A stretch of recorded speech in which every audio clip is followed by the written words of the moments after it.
Professor, antes da autonomia, as universidades recebiam o equivalente a 11,6% da quota-parte do Estado do ICMS.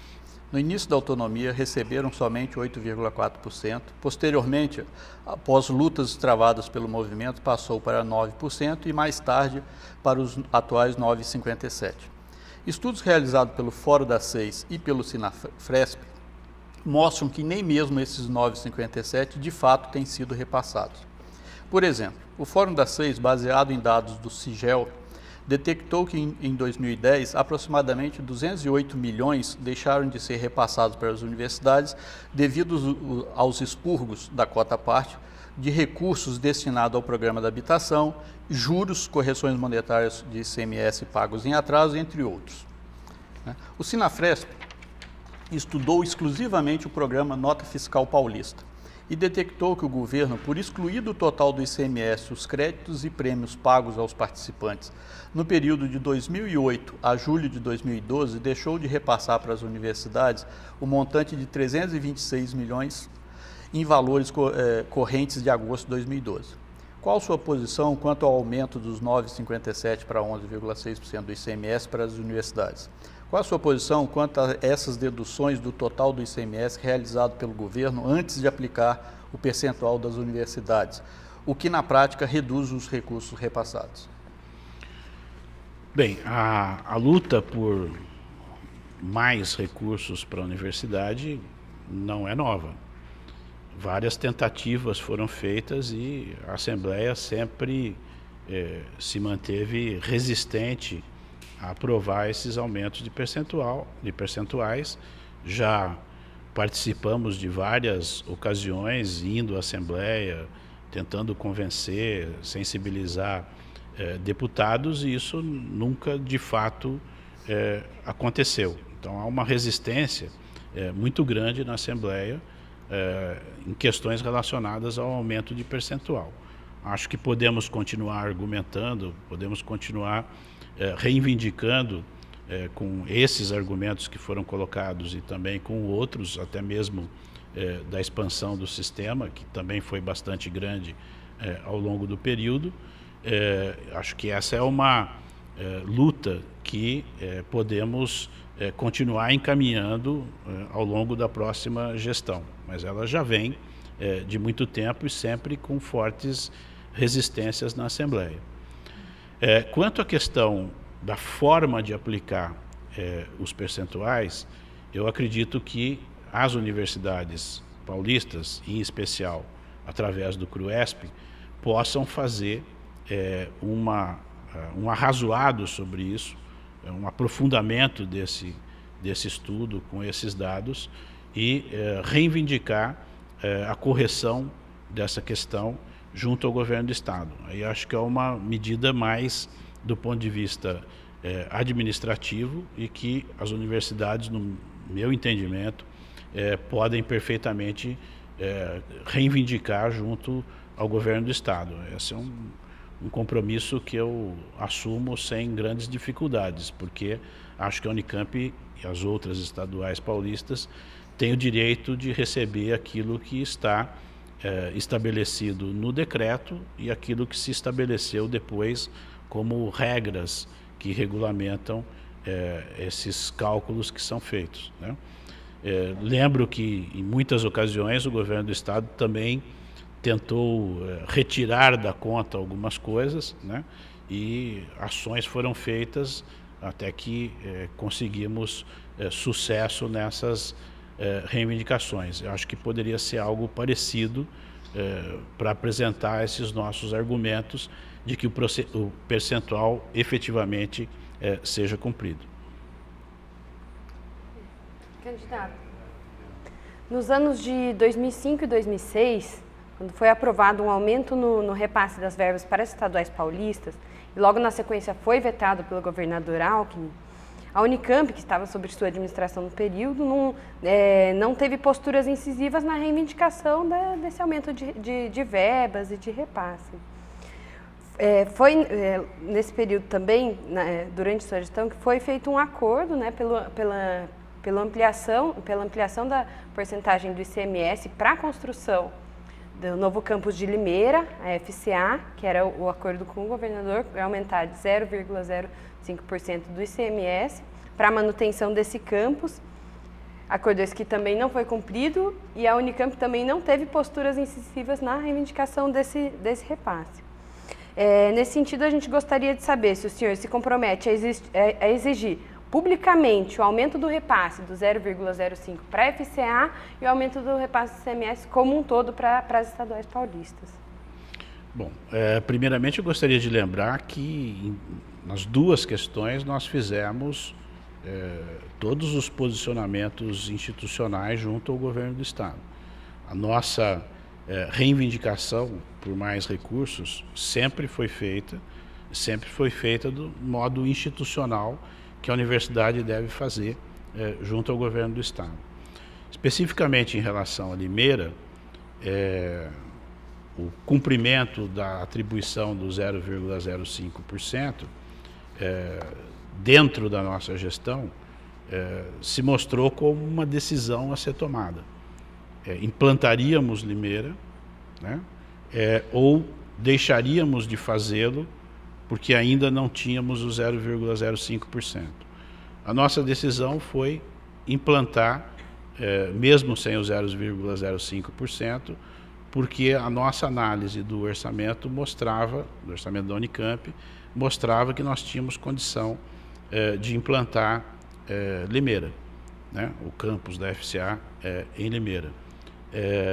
Eu acredito que nós tomamos a posição correta, porque esse campus viabilizou 480 vagas a mais, 480 oportunidades a mais para pessoas estudarem numa universidade pública. O campus foi construído, né, tem qualidade e tem o nível de curso que a Unicamp tem nos seus outros campi. Portanto, achamos que a decisão foi correta, mas devemos cobrar ainda esse 0,05%. Candidato Tadeu, a atual reitoria, apesar de admitir formalmente que o trabalhador tem direito à greve, trabalha da seguinte forma: não negocia e empurra os trabalhadores a fazer a greve. E depois corta o ponto. Exemplo disso é a greve de 2010, onde o conjunto de 10 trabalhadores respondem a dois processos, civil e criminal. Em 2011, o conjunto de trabalhadores de determinadas unidades da universidade que atuaram na greve tiveram o corte de ponto no mês de dezembro e de janeiro. E, além disso, também a punição de não ter férias nesse período. A questão é, você, se caso for vitorioso a sua candidatura, vai manter essa política adotada pelo reitor Fernando Costa ou teremos o mínimo de democracia dentro da universidade? Bom, essa é uma pergunta que eu me sinto muito à vontade para responder, porque eu não preciso de teoria para embasar a minha resposta. Eu posso responder com a prática, né? Eu fui reitor de 2005 a 2009, fui vice-reitor de 2002 a 2005. Né? Portanto, tive essas questões todas nas minhas gestões, como vice-reitor ou como reitor. Em nenhum momento faltou diálogo, em nenhum momento faltou consideração, em nenhum momento faltou respeito pelas opiniões, né? Em nenhum momento faltou a compreensão de que a negociação é a melhor alternativa no momento de discutir questões dessa natureza, questões de reivindicações e de dissídio, né? Portanto, a prática demonstra qual é o meu comportamento, né? Não há F3 e F4 do período 2002, 2009, né? Não há processos na justiça encaminhados pela minha gestão com base em movimentos sindicais ou reivindicatórios, né? Não há nenhum desconto de ponto da minha gestão para tratar questões dessa natureza. Então, eu acredito que essa demonstração prática, não teórica, permite dizer com muita tranquilidade que encaro essas questões como questões absolutamente normais da convivência e do dia a dia na universidade. E um reitor jamais pode deixar de conversar com aqueles que representam essa comunidade, né? Ou os sindicatos, o diretório central, a Dunicamp, que também é um sindicato, ou os representantes nos órgãos colegiados que a universidade possui. O diálogo tem que ser permanente. Se tem algo que eu sempre me dispus a fazer, foi participar desses diálogos e tentar, ao máximo, encontrar um caminho que pudesse minimamente equacionar as questões da disputa entre as partes, que acho que é normal do processo e precisa ser encarada com essa normalidade e precisa ser encarada como algo importante de acontecer. Então, no caso de vitória da sua candidatura, você se compromete então à devolução do desconto do salário dos trabalhadores, bem como a devolução do direito de greve dos trabalhadores? Eu não me considero devolvendo nada, tá certo? Porque não fui eu que retirei nada disso, tá certo? No meu conceito, o direito de greve está totalmente estabelecido, o respeito às reivindicações na universidade também, e se há possibilidade de que a universidade retire os F3, F4 e devolva os recursos, eu não terei nenhuma dificuldade em fazê-lo, desde que eu possa fazer isso. Bom, professor, ainda hoje a estrutura de decisão da universidade ela é extremamente antidemocrática, mesmo quando a gente pega os órgãos colegiados, como o Conselho Universitário, que ele carrega a proporção representativa de 3/5 de representantes docentes, 1/5 de funcionários e 1/5 de estudantes. Essa proporção também é colocada na consulta para reitor, que ilustra essa imensa disparidade entre as categorias, como se os estudantes e os técnicos administrativos não fossem considerados como sujeitos ativos importantes na construção da universidade. Nesse sentido, a gente gostaria de saber como o senhor fará para que a voz dos estudantes, né, seja de fato ouvida na universidade e que seja garantida uma representação paritária, tanto nos colegiados como nos outros espaços teoricamente democráticos da universidade.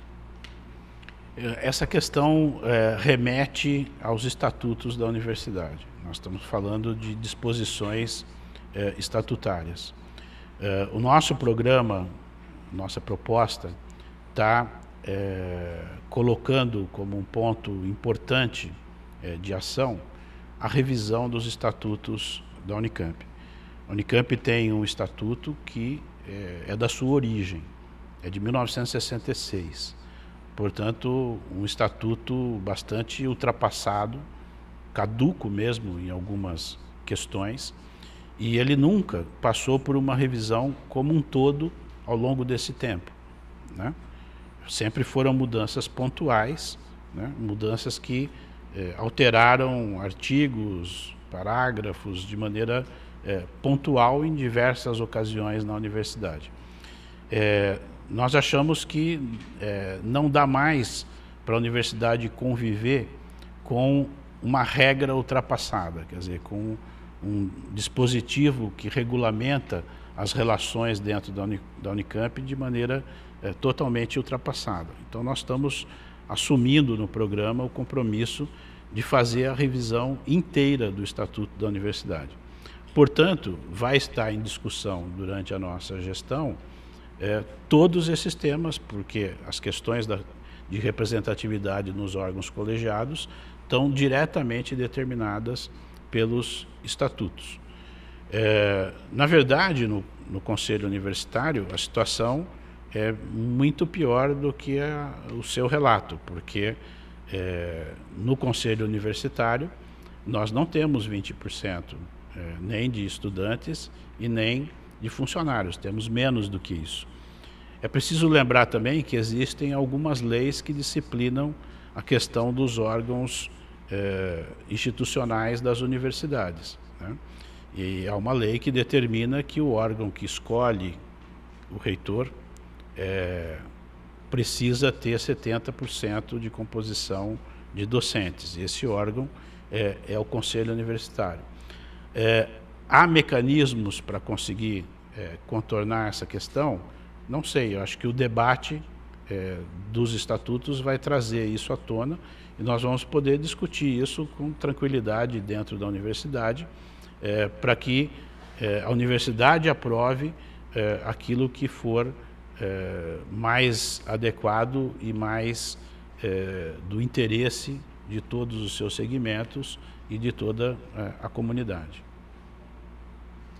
Professor, o senhor acabou de colocar a necessidade de fazer uma revisão dos estatutos. Gostaria de perguntar ao senhor se o senhor se compromete com uma estatuinte que realmente faça essa discussão, que essa discussão não fique limitada ao Conselho Universitário, mas que tenha um processo de estatuinte, de discussão em toda a universidade, da reforma dos estatutos e do regimento da universidade, que inclusive, né, também discuta a questão do regime disciplinar dos corpos docentes, discente e técnico administrativo, também do processo eleitoral do reitor, que hoje é uma consulta e não uma eleição. A nossa proposta é de fazer um processo aberto e participativo. Nossa proposta não é de eleger pessoas para fazer um estatuto da universidade. Nós queremos uma participação muito mais ampla do que apenas representantes. Então, a ideia é ter um processo de debate na universidade e de composição dos estatutos a partir desse debate. Vou usar um exemplo aqui de algo mais ou menos parecido que nós já fizemos em 2003. A carreira PAEP, ela foi debatida e discutida com toda a universidade. Nós fizemos reuniões sobre ela em cada uma das unidades de ensino e pesquisa, em cada uma dos órgãos da universidade. Fizemos um processo aberto que as pessoas podiam encaminhar sugestões, recebemos 750 sugestões e o processo passou a elaborar e a sistematizar o corpo da carreira, o texto, aquilo que depois se transformaria numa deliberação CAD. Um processo muito parecido com esse é possível fazer com os estatutos da universidade. E aí nós vamos, através desse processo, aumentar demais a participação, fazer com que efetivamente a universidade se envolva diretamente nessa discussão.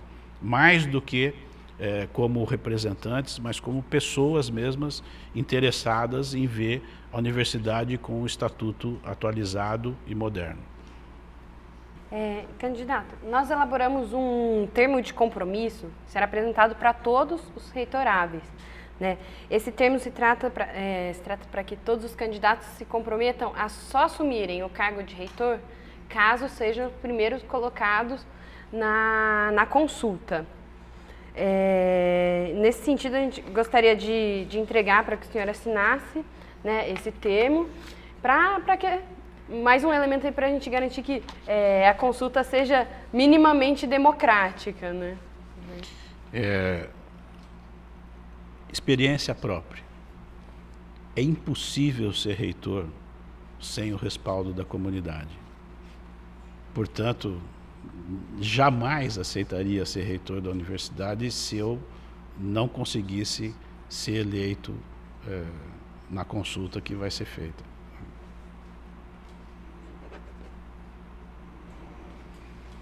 Pode reconhecer a firma.